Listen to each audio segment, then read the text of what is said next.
उत्तर प्रदेश, भड़काऊ नारेबाजी, यूपी में क्या बड़ी साजिश हो रही है। सावन का महीना आने वाला है, कांवड़ यात्रा की शुरुआत होने वाली है, मुहर्रम का वक्त आने वाला है। तो यूपी में अब तक तो सब कुछ सही चल रहा था। हर साल सावन के महीने में कांवड़ की यात्रा निकलती थी, तो सालों से मुहर्रम का त्योहार भी शांतिपूर्वक मनाया जाता था। तस्वीरें देखिए किस तरह से कांवड़ की यात्रा निकाली जाती है। भक्ति भावपूर्ण तरीके से कांवड़ की यात्रा होती है। मुहर्रम का त्योहार भी कुछ इसी तरीके से मनाया जाता है।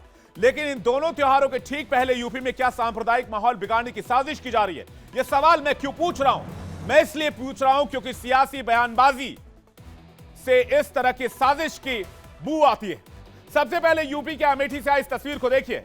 यह तस्वीर जो इस वक्त आप देख रहे हैं, जरा बड़े वॉल पर लेकर आइए। इस तस्वीर में देखिए, इस तस्वीर में अमेठी की यह तस्वीर, यह वायरल वीडियो यूपी के अमेठी की है। इस वीडियो से आप समझ सकते हैं यूपी के अमन के दुश्मनों के अंदर कितना जहर भरा हुआ है। ये लोग भीड़ को उकसाने के लिए कट्टर धार्मिक नारेबाजी कर रहे हैं। एक बार आपको सुनवाते हैं किस तरह से अमेठी में धार्मिक नारेबाजी हुई।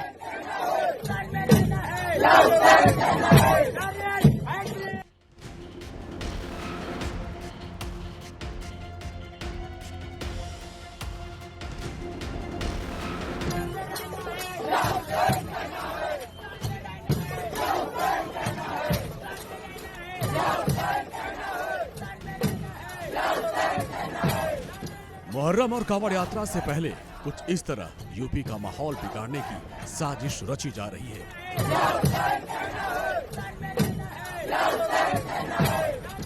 मुहर्रम जुलूस के नाम पर किस तरह सांप्रदायिक तनाव फैलाने की मजहबी साजिश रची जा रही है, आप इस वीडियो के जरिए समझ सकते हैं।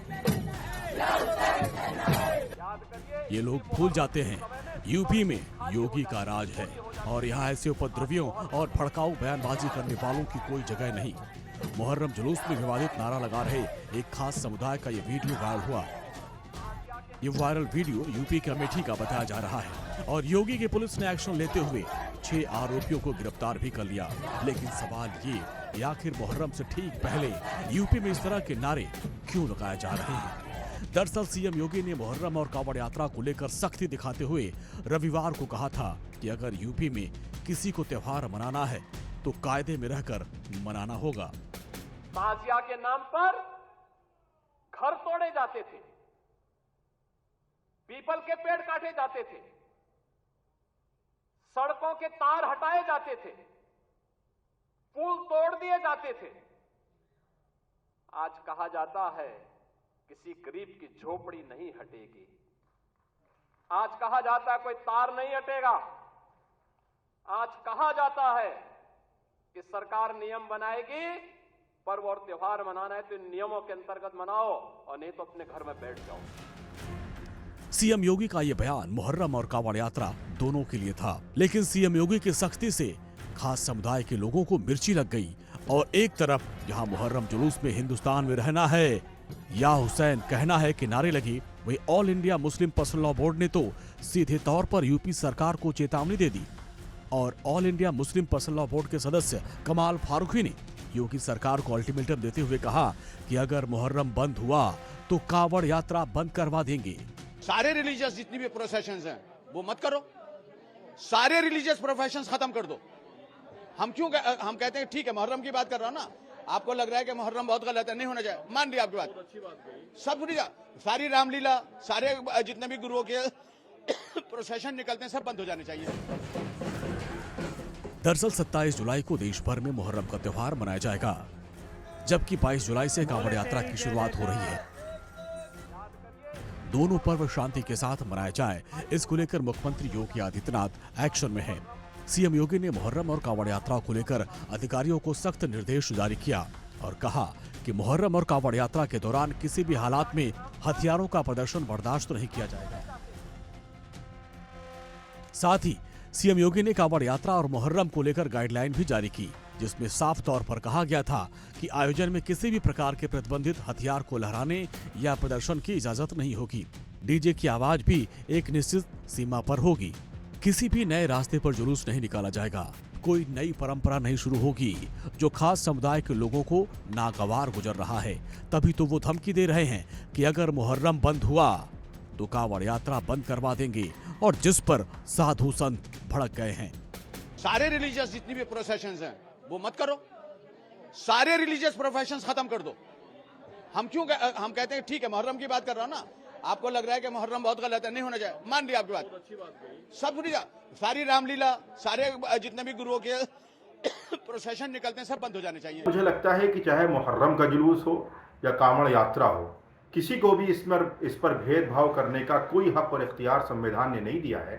और एक संवैधानिक दायरे में रहते हुए हर सरकार की जिम्मेदारी है कि वो अपने सूबे में रहने वाले तमाम मज़ाहिब के मानने वालों के मजहबी हुकूक का, उनके मजहबी अधिकार का तहफ़्फ़ुज़ करे, ताकि किसी भी तरीके का कोई भेदभाव समाज में पैदा ना होने पाए। दुनिया की कोई ताकत कांवड़ यात्रा या रामलीला को रोकने वाला नहीं हुआ है, इसलिए इस तरह की दुर्भावनापूर्ण बयान जो आप दे रहे हैं फारूकी जी, ये कहीं ना कहीं इससे साबित होता है कि आप एक कट्टरपंथी समूहों से संबंध रखते हैं। कहीं ना कहीं आपकी जांच की जाए तो पाकिस्तान और तमाम उन कट्टरपंथी देशों से संबंध होगा, संस्थाओं से होगा जो देश विरोधी भावना रखते हैं।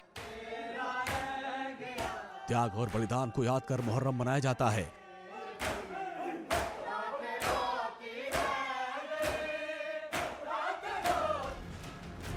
वहीं कांवड़ यात्रा मन की शुद्धि और पापों को नष्ट करने के लिए की जाती है, लेकिन खास समुदाय के लोग मुहर्रम के बहाने अपना सांप्रदायिक एजेंडा चलाना चाहते हैं।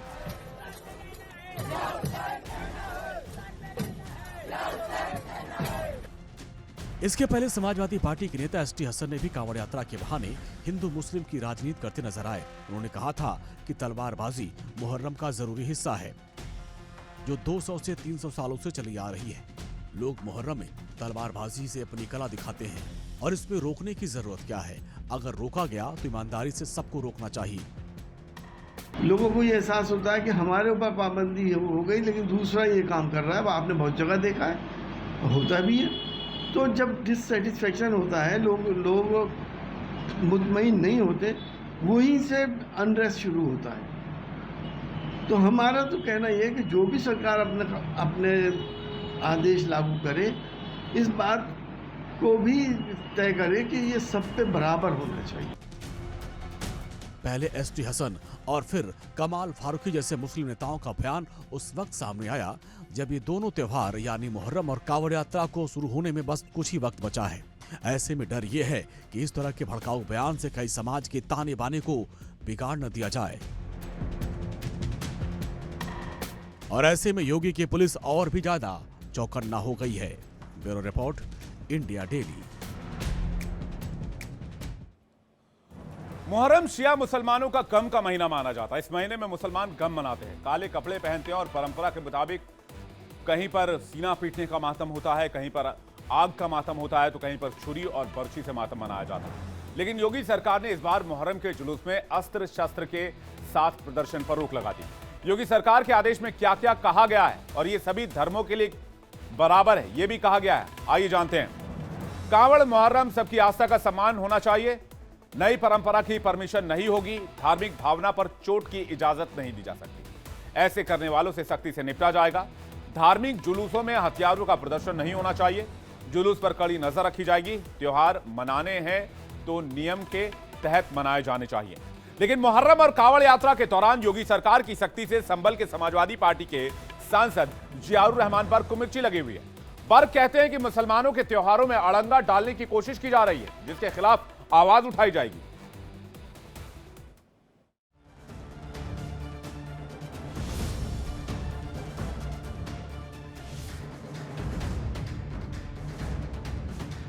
यूपी में भड़काऊ भाईजान मुहर्रम जुलूस के नाम पर तरह तरह की साजिश करने में जुट गए हैं। सीएम योगी के त्योहार वाले आदेश के बहाने मुसलमानों को भड़काने की कोशिश हो रही है और इसमें शफीकुर रहमान बर्क के पोते जियाउर रहमान बर्क भी पीछे नहीं है। दरअसल सीएम योगी ने मुहर्रम जुलूसों को शांतिपूर्ण आयोजन के लिए तार और पेड़ों के काटे जाने पर रोक लगा दी है, जिससे जियाउर रहमान बर्क को इतनी ज्यादा मिर्ची लगी कि उन्होंने योगी सरकार के आदेश को मानने से भी इनकार कर दिया। शादी निकलती थी, उनकी हाइट जो रहा करती थी 20, 25, 30, 40, 50, 55 तक फीट निकलती थी और वो आपसे नहीं 100-150 साल से वो ताज़ी निकलते थे।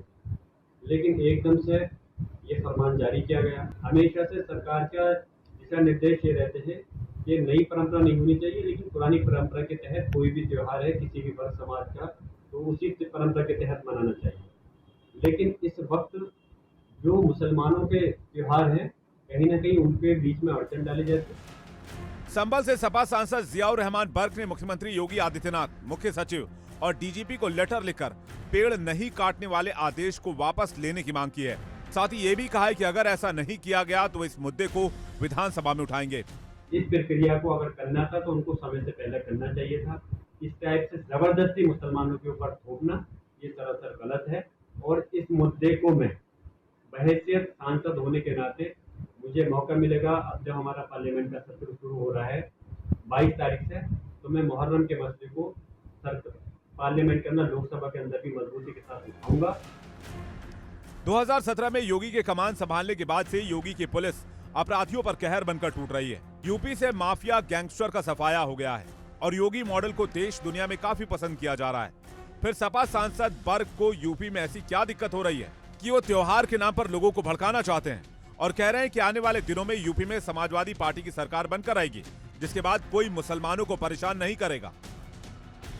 उनकी 62 सीटें थी उत्तर प्रदेश के अंदर, आज 33 सीटों पर आ गए वो। और आने वाले समय के अंदर यकीनन इस चीज से उनका, और उपचुनाव जो हुए अभी आप देखिए कल काउंटिंग हुई है, किस तरह से बीजेपी का सफाया हो गया। इन बातों से अब जनता इनके बहकावे में नहीं आने वाली। आने वाले समय के अंदर उत्तर प्रदेश के अंदर समाजवादी पार्टी की सरकार बनेगी और जैसे दूसरे धर्मों का सम्मान होता है, मुसलमानों के धर्म का भी सम्मान पूरी तरह से होगा। मुहर्रम के त्योहार से पहले कुछ लोग यूपी का माहौल बिगाड़ने की कोशिश कर रहे हैं, लेकिन वो भूल जाते हैं कि यूपी में किसका शासन है। गैंगस्टर माफिया की तरह ही यहाँ धर्म के नाम पर उन्माद फैलाने वालों की कोई जगह नहीं है, फिर चाहे वो हिंदू हो, मुसलमान हो या फिर किसी और धर्म का ही क्यों ना हो। यहाँ सबको शांतिपूर्ण ढंग से अपने अपने त्योहार मनाने की खुली छूट है। जो भी इसमें व्यवधान डालेगा, जो भी इसमें अड़चन डालेगा, बाबा उसका इलाज जानते हैं। सोचने वाली बात यह है कि एक तरफ मुस्लिम नेता मुहर्रम को लेकर जारी योगी सरकार के आदेश को मानने से इनकार कर रहे हैं, किसी भी धार्मिक जुलूस पर जो आदेश जारी हुआ है, जो गाइडलाइन जारी हुई है, उसको मानने से इनकार कर रहे हैं। तो दूसरी ओर मुहर्रम के जुलूस में भड़काऊ नारेबाजी की जाती है। अमेठी में नारे लगाए जाते हैं, हिंदुस्तान में रहना है तो क्या हुसैन कहना है।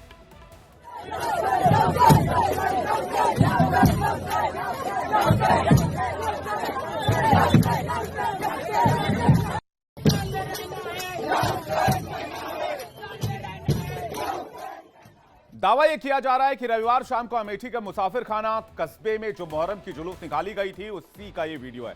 हालांकि इंडिया डेली इस वीडियो की पुष्टि नहीं करता है, लेकिन किस तरह से मजहबी नारों के जरिए माहौल बिगाड़ने की कोशिश की जा रही है समझा जा सकता है। ऐसे में सवाल उठ रहे हैं कि भड़काऊ नारेबाजी का मास्टरमाइंड कौन है, इसका मकसद क्या है, इसके पीछे की साजिश क्या है, इस तरह की देश विरोधी, लोकतंत्र विरोधी मानसिकता को हवा कौन दे रहा है। क्या मजहब कुछ लोगों के लिए संविधान से ऊपर है और ऐसी सोच पर बुलडोजर कब चलेगा। अमेठी के बाबूगंज में स्थित सगरा आश्रम के पीठाधीश्वर मौनी महाराज ने अमेठी में लगाए गए मजहबी नारे को लेकर क्या कहा है, आपको सुनवाते हैं। जो लोग भी ऐसी असंवैधानिक रूप से उद्दंडता कर रहे हैं उनके खिलाफ तत्काल मुकदमा लिख करके उनको जेल भेजा जाए, या मैं संत समाज की ओर से मांग करता हूं। और यदि ऐसा नहीं होता है तो आने वाले समय में निश्चित रूप से सांप्रदायिक दंगा फैलेगा, उसका जिम्मेदार यह वही दोषी समाज होगा जिसने इस तरीके की नारे लगाई है। इसलिए उन पर कार्रवाई होना नितांत आवश्यक है। अमेठी में मजहबी नारे का वीडियो वायरल होने के बाद सोशल मीडिया पर चर्चा का दौर चला। देश में दबाव बढ़ने लगा तो मुसाफिर खाना कोतवाली पुलिस ने एफआईआर दर्ज कर जांच शुरू की। कुछ लोगों को गिरफ्तार कर उनसे पूछताछ की गई कि आखिर इसके पीछे किसका हाथ है। अमेठी के एसपी अनूप कुमार सिंह ने क्या कहा, आपको सुनवाते हैं। थाना मुसाफिर खाना क्षेत्र का एक वीडियो सोशल मीडिया के माध्यम से संज्ञान में आया है। वीडियो में दिख रहे लोगों को हिरासत में लेकर उनसे पूछताछ की जा रही है। साथ ही उनके ऊपर सुसंगत धाराओं में अभियोग पंजीकृत कर लिया गया है। वीडियो की भी जांच कराई जा रही है। जो भी आवश्यक वैधानिक कार्रवाई है वो की जाएगी। लेकिन बार बार ये सवाल मैं पूछ रहा हूं, आखिर यूपी के अमन से दिक्कत किसको है। ब्रेकिंग न्यूज आ रही है, जल्दी से ब्रेकिंग न्यूज आपको बताते हैं। लव जिहाद को लेकर मौलाना तौकीर रजा का भड़काऊ बयान सामने आया है। ब्रेकिंग न्यूज आपको दिखाते हैं, जल्दी से देखिए ब्रेकिंग न्यूज। तौकीर रजा कह रहे हैं 23 लोगों का धर्म परिवर्तन कराऊंगा। पहले चरण में 5 जोड़ों को मुस्लिम बनाया जाएगा। तौकीर रजा का कहना है 21 तारीख को सामूहिक निकाह का आयोजन कराऊंगा। 8 लड़के 15 लड़कियां धर्म परिवर्तन करने को तैयार हैं। तौकीर रजा का बयान, मेरे पास आ चुकी है धर्म परिवर्तन की 23 एप्लीकेशन। विवाह करवाने के लिए प्रशासन से परमिशन मांगी है।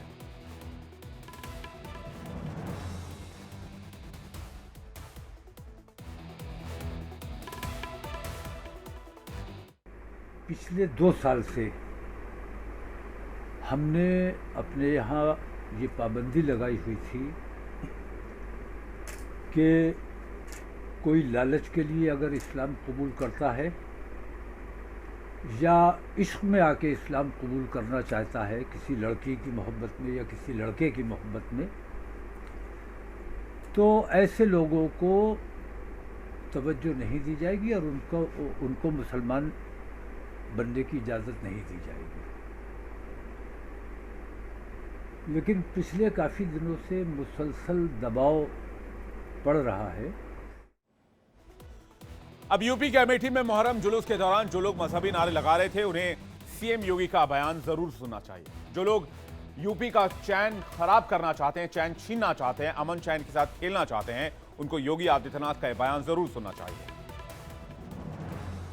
5 वर्ष तक ये सभी लोग बिलों में घुसे थे, दुबके हुए थे। जो थोड़े बहुत कभी सब्जी के लिए निकलता था, पुलिस पकड़ती थी, अगले दिन गले में तख्ती लगा करके आता था, कहा साहब बकस दो, बस सब्जी बेच करके अपना परिवार का भरण पोषण कर लेंगे। आप 10 मार्च के बाद देखना, फिर इनके गले में फिर वही तख्ती लटकती भी दिखाई देगी। और फिर एक गर्मी जो अभी किराना में और मुजफ्फरनगर में कुछ जगह दिखाई दे रही है ना, ये सब शांत हो जाएगी इसके बाद।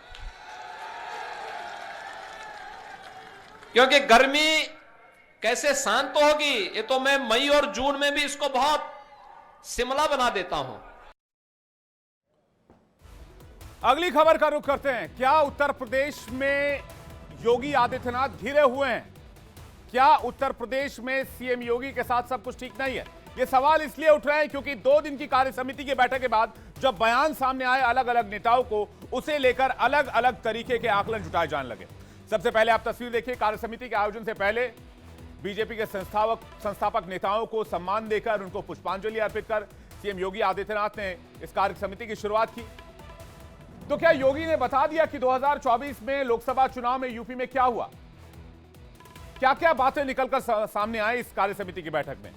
कैंडिडेट सिलेक्शन को लेकर, अति आत्मविश्वास को लेकर बात हुई, संविधान को लेकर विपक्ष की अफवाह पर बात हुई, जाति के नाम पर लोगों को बांटा गया, इससे बीजेपी को नुकसान हुआ, साजिश की बात कही गई, भितरघात की बात कही गई, कोर वोट बैंक घिसकने की बात कही गई, लोकल मुद्दों से दूरी की बात कही गई, यूपी सरकार की उपलब्धियों को ठीक से जनता तक नहीं पहुंचाने की बात हुई और सोशल मीडिया पर भी पिछड़ जाने की बात हुई। इसके साथ ही सीएम योगी ने यूपी की कार्य समिति की बैठक में अपने भाषण से एक बात साफ कर दिया कि उनकी पावर कम नहीं हुई, लेकिन और ज्यादा बढ़ने वाली है।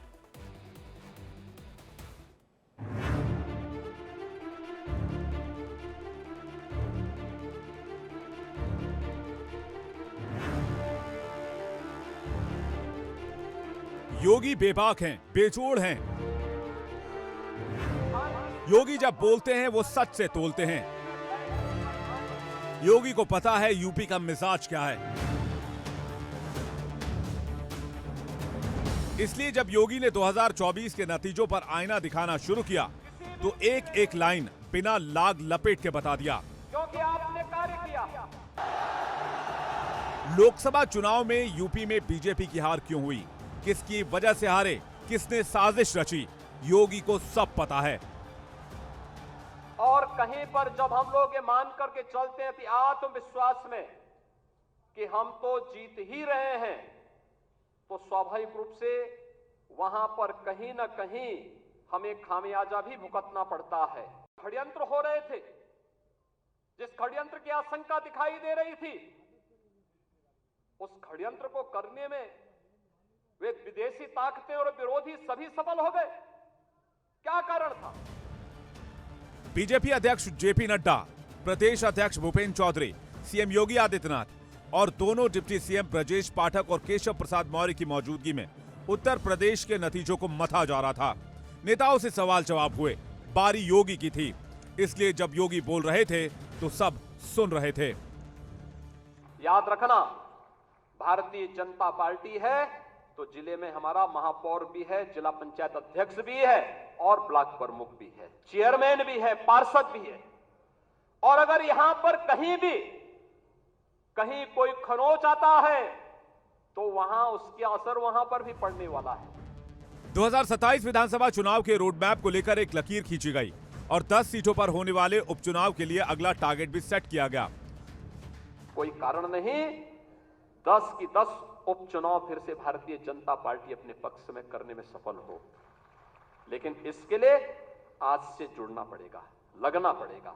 एक एक कार्यकर्ता को अपना अभियान मान करके फिर इस अभियान के साथ जुटना पड़ेगा और उसी के लिए आपका आह्वान करने के लिए आज फिर हम लोग आए हैं। 2024 का लोकसभा चुनाव बीत चुका है। 2027 में होने वाले विधानसभा चुनाव पर सीएम योगी समेत पूरी बीजेपी का मेन फोकस है, लेकिन इसके बीच होने वाले उपचुनाव भी बहुत अहम है, जो एक लिटमस टेस्ट माने जा रहे हैं।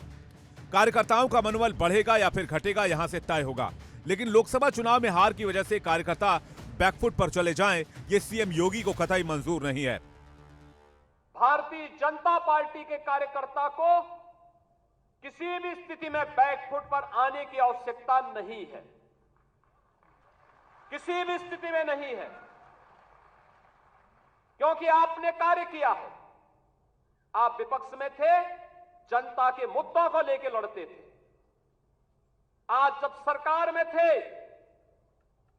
तो याद करिए, उत्तर प्रदेश के अंदर सुरक्षा का ये वातावरण आपको आज देखने को मिल रहा होगा। लोकसभा चुनाव में बताने के लिए योगी का काम था। मोदी के नाम पर बीजेपी मैदान में थी, डबल इंजन की यूपी में सरकार थी, लेकिन ग्राउंड पर वोटर्स के बीच जैसा काम होना था वैसा नहीं हुआ, जिसे सीएम योगी ने अति आत्मविश्वास कहा। हार की बड़ी वजहों में से एक बताया।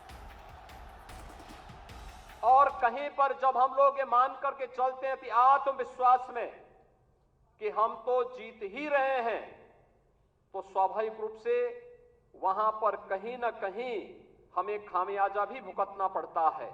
और वह अति आत्मविश्वास कहीं ना कहीं हम लोगों को जहां चोट पहुंचाने में, उस विश्वास पर खरा उतरने में, उन अपेक्षाओं पर खरा उतरने में, जहां कहीं ना कहीं उस विश्वास पर कहीं ना कहीं चोट पहुंची, वहीं साथ ही साथ जिस विपक्ष ने चुनाव के पहले हिम्मत हार करके बैठ गया था, वो आज फिर से उछल कूद करने का कार्य कर रहा है।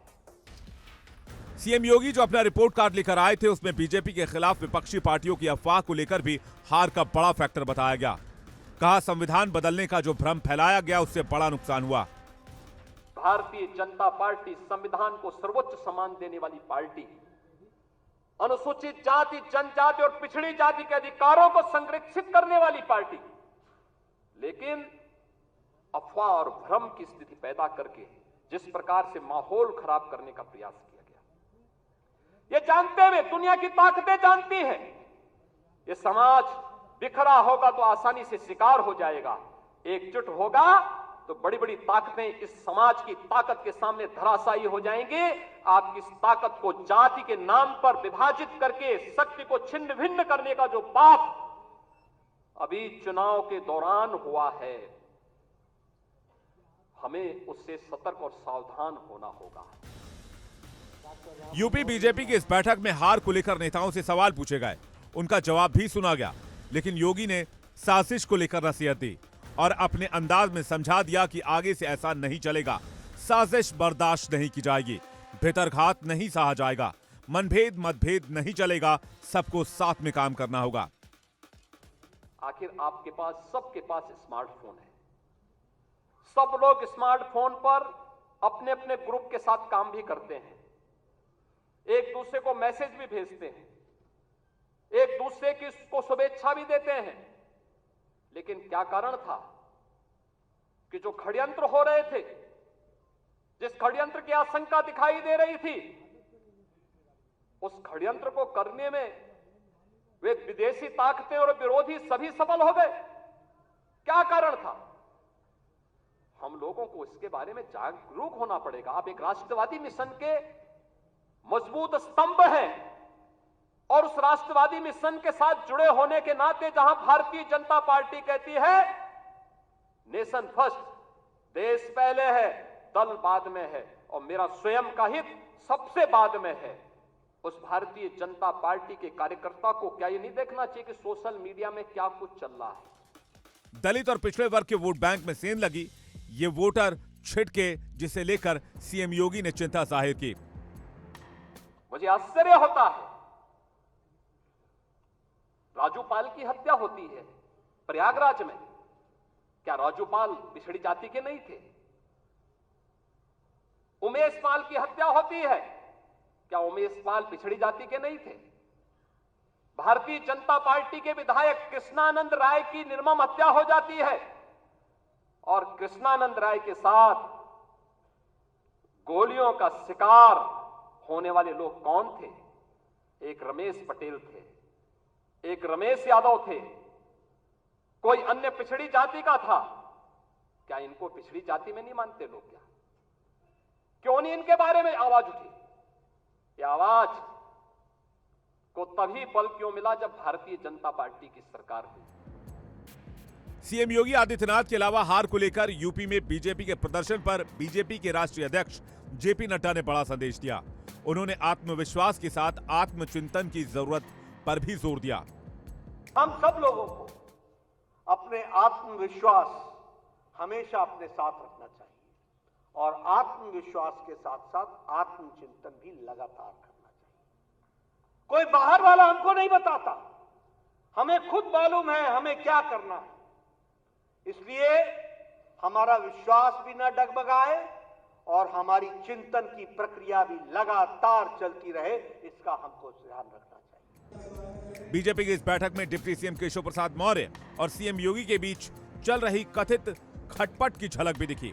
केशव प्रसाद मौर्य ने संगठन को सरकार से बड़ा बताया, जिसे एक राजनीतिक संदेश के तौर पर भी देखा जा रहा है।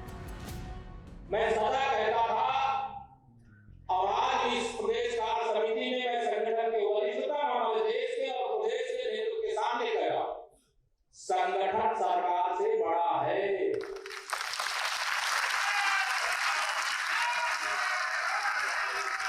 संगठन से बड़ा कोई नहीं होता है। संगठन सरकार से बड़ा है, बड़ा था, बड़ा रहेगा। तो वहीं सीएम योगी ने भी मंच से संदेश दिया कि सरकार पर असर होगा तो इसका असर ऊपर से नीचे तक हर किसी पर होगा। याद रखना, भारतीय जनता पार्टी है तो जिले में हमारा महापौर भी है, जिला पंचायत अध्यक्ष भी है और ब्लॉक प्रमुख भी है, चेयरमैन भी है, पार्षद भी है। और अगर यहां पर कहीं कोई खरोंच आता है तो वहां उसके असर वहां पर भी पड़ने वाला है और इसीलिए अभी से इसकी तैयारी में जुटना होगा। एक एक व्यक्ति को जुटना पड़ेगा, ब्लॉक प्रमुख हो या चेयरमैन, महापौर हो या जिला पंचायत अध्यक्ष, विधायक हो या विधान परिषद सदस्य, लोकसभा के हमारे माननीय सांसद हो या फिर राज्यसभा के माननीय सांसद, इन सबको संगठन के साथ बेहतरीन तालमेल बना करके संगठन जिसको तय करे उसके साथ खड़ा होकर के प्राणपण से जुट करके कमल चुनाव चिन्ह को विजयी बनाने के संकल्प के साथ अगर हम आगे बढ़ेंगे तो आपका भी सम्मान होगा, सर्वत्र सम्मान भी मिलेगा। और जो लोग उछल कूद करने का कुत्सित प्रयास कर रहे हैं, मुझे लगता है इनको दोबारा उछल कूद करने का अवसर ही नहीं मिल पाएगा। यह हम आप सबको आश्वस्त करने के लिए आज यहां पर आए हैं। यानी इस बैठक में सीएम योगी आदित्यनाथ ने एक तरह से शीशे को साफ कर दिया है, 2027 का रोड मैप तय कर दिया है। योगी ने उपचुनाव का बिगुल फूंक दिया है और यह भी बता दिया है कि 2027 और 2029 का नतीजा कैसे बदलने वाला है। अंदर की खबरों की माने तो यूपी बीजेपी ने अपना वोट बैंक मजबूत करने के लिए डीपीए फॉर्मूले पर काम शुरू किया है। डीपीए यानी कि D for Dalit, P for पिछड़ा और ए फॉर अगड़ा। यानी बीजेपी अब आगामी विधानसभा चुनाव की तैयारी में पूरी तरह से जुट गई।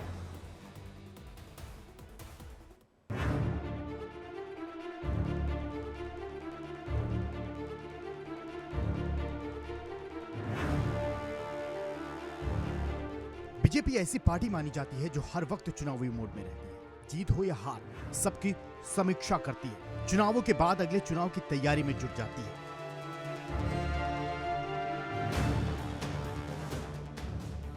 यूपी में 2027 में विधानसभा चुनाव होने हैं, जिसके लिए अभी से स्ट्रेटेजी बनाई जाने लगी है। दलित, पिछड़ा और अगड़ा इनको साधने की कोशिशें शुरू हो गई हैं। बीजेपी के राष्ट्रीय अध्यक्ष जेपी नड्डा और यूपी बीजेपी अध्यक्ष भूपेंद्र चौधरी ने कांग्रेस को घेरा, जिसमें बीजेपी की भविष्य की रणनीतिक झलक दिखी। कांग्रेस पार्टी आज परजीवी पार्टी हो गई है। अपने पर खड़ी नहीं है, अपने वोट पर खड़ी नहीं है, ये दूसरों के वोट पर, अंग्रेजी में इसको कहते हैं पैरासाइट। और आप यहां परजीवी पार्टी यानी लता की तरह किसी पेड़ के साथ चिपक करके खड़े होने की बात करती है। और यह भी हमको ध्यान में रखना चाहिए कि यह पार्टी दूसरों के सहारे खड़े होकर के उन पार्टियों को कमजोर कर देती है और खुद खड़े होने का प्रयास करती है।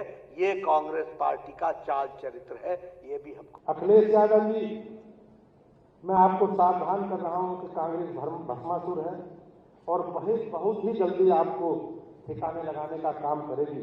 कांग्रेस की नजर में आपके मुस्लिम वोट पर है। कांग्रेस की सोच और उनकी कार्यशैली लोकतंत्र की कोई गुंजाइश नहीं है।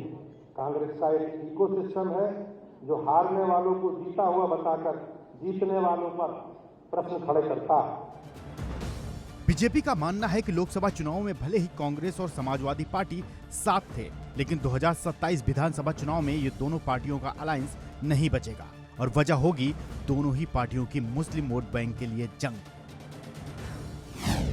क्योंकि 2017 विधानसभा चुनाव के बाद इसी वजह से सपा और कांग्रेस का गठबंधन टूटा था।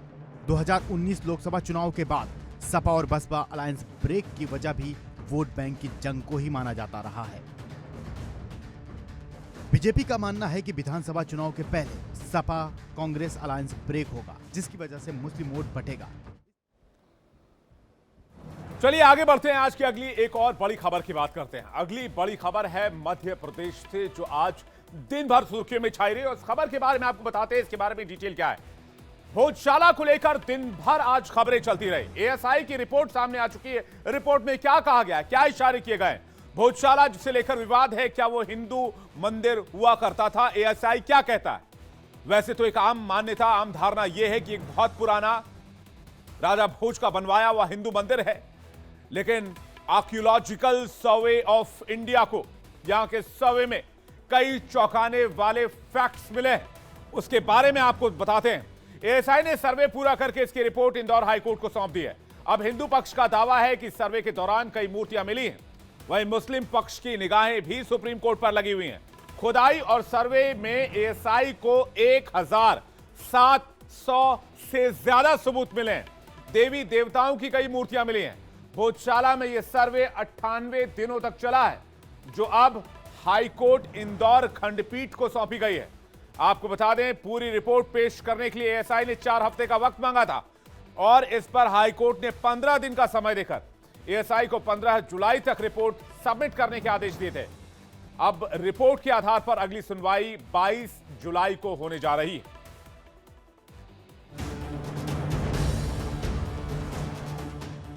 भोजशाला, धर्म की प्रयोगशाला। मंदिर के मिले प्रमाण, एएसआई पेश करेगा सबूत।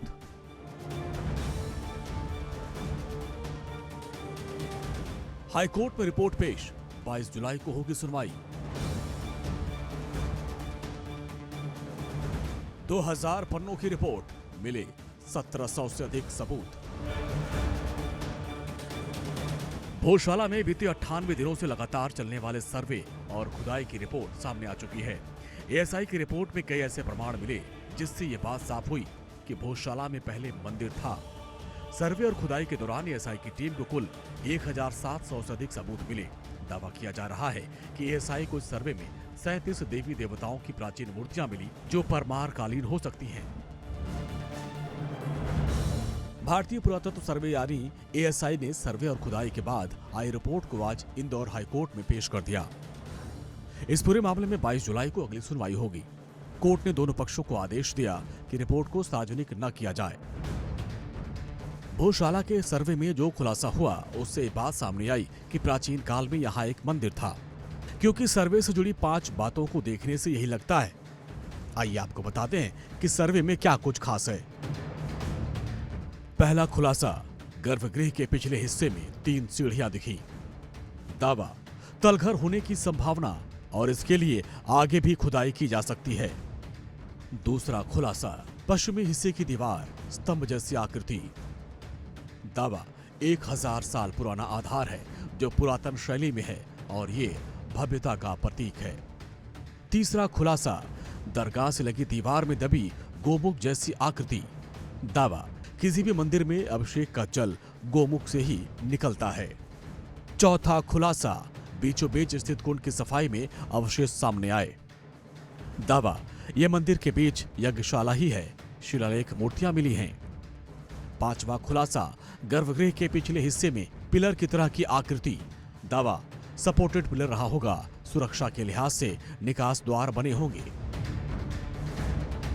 आइए अब ये समझने की कोशिश करते हैं कि आखिर धार जिले में क्या है भोजशाला का पूरा मामला। धार में भोजशाला एएसआई द्वारा संरक्षित इमारत है। 2022 Hindu Front for Justice plus Bhoj Seva Sansthan धार ने दायर की थी। इसमें भोजशाला को मंदिर बताते हुए इसका साइंटिफिक सर्वे जीपीआर और जीपीएस तकनीक से कराने की मांग की गई थी। इसके बाद इंदौर हाईकोर्ट ने 11 मार्च को इसको स्वीकार किया और सर्वे के आदेश जारी किए। कोर्ट ने यह भी कहा कि स्मारक के मूल रूप में कोई परिवर्तन नहीं होना चाहिए। इसके बाद 22 मार्च से सर्वे का काम शुरू किया गया। सर्वे के खिलाफ मुस्लिम पक्ष ने सुप्रीम कोर्ट में अर्जी लगाई। 1 अप्रैल को सुनवाई के दौरान सुप्रीम कोर्ट ने सर्वे रोक की मांग को खारिज कर दिया। इसके बाद सर्वे जारी रहा। एएसआई की टीम ने आज हाईकोर्ट में अपनी रिपोर्ट पेश कर दी। अब रिपोर्ट पर अगली सुनवाई 22 जुलाई को होगी। मध्य प्रदेश के धार जिले में जिस भोजशाला को लेकर हिंदू और मुस्लिम पक्ष के बीच विवाद है, आइए आपको बताते हैं कि आखिर भोजशाला विवाद क्यों है। धार भोजशाला एएसआई द्वारा संरक्षित इमारत है। यहाँ मंगलवार को पूजा जबकि शुक्रवार को नमाज की परमिशन है। इसके अलावा हर साल वसंत पंचमी पर हिंदू समाज पूरे दिन पूजा पाठ की अनुमति इसके अतिरिक्त है। हिंदू भोजशाला को वाग्देवी सरस्वती का मंदिर मानते हैं, जबकि मुस्लिम समाज इसे कलाम मौला मस्जिद मानते हैं। भोजशाला का इतिहास काफी प्राचीन है। भोजशाला को राजा भोज ने बनवाया था। यह यूनिवर्सिटी थी जिसमें वाग्देवी की प्रतिमा स्थापित की गई थी। मुस्लिम शासक ने इसे मस्जिद में परिवर्तित कर दिया। इसके अवशेष प्रसिद्ध मौलाना कमालुद्दीन मस्जिद में देखे जा सकते हैं। ये भोजशाला कैंपस में स्थित है, जबकि देवी की प्रतिमा लंदन की म्यूजियम में रखी गई है। साल 2006, 2012, 2016 में शुक्रवार को वसंत पंचमी आई तो विवाद की स्थिति बन गई। वसंत पंचमी पर हिंदू पक्ष को पूजा जबकि शुक्रवार को मुसलमानों की नमाज की अनुमति होती है। ऐसे में वसंत पंचमी शुक्रवार को आने पर समझाइश के बीच पूजा और नमाज दोनों करवाए गए। अगली बार ऐसी स्थिति 2026 में बन सकती है। अब जब एएसआई की सर्वे रिपोर्ट सामने आ गई, रिपोर्ट में भोजशाला में मंदिर होने के प्रमाण भी मिल गए, लिहाजा हिंदू पक्ष का दावा मजबूत है और मुस्लिम पक्ष अब सुप्रीम कोर्ट के रुख की तैयारी में है। अब चलिए आपको जल्दी से बता देते हैं भोजशाला विवाद क्या है। दरअसल कहानी शुरू होती है साल 1034 में। राजा भोज ने यहां भोजशाला बनवाई थी, लेकिन 15वीं सदी में यहां मस्जिद बना दी गई। अलाउद्दीन खिलजी ने भोजशाला को ध्वस्त कर दिया। 1305 एडी में भोजशाला को ध्वस्त किया गया। दिलावर खान गौरी ने एक हिस्से में मस्जिद बनवाई। महमूद शाह खिलजी ने दूसरे हिस्से में मस्जिद बनवाई। साल 1875 में भोजशाला में खुदाई हुई थी। खुदाई में सरस्वती देवी की एक प्रतिमा निकली। अब सरस्वती की यह प्रतिमा लंदन के एक संग्रहालय में है। प्रतिमा वापस लाने के लिए हाईकोर्ट में याचिका दाखिल की गई है। साल 2003 से यहां पर पूजा और नमाज की अनुमति दी गई। मंगलवार और वसंत पंचमी के दिन सरस्वती माता की पूजा की इजाजत है। शुक्रवार को नमाज पढ़ने की इजाजत है। हिंदू पक्ष मांग कर रहा है कि मंदिर में, जिसे तथाकथित तौर पर मंदिर कहा जाता है, वहां पर नमाज बंद होनी चाहिए।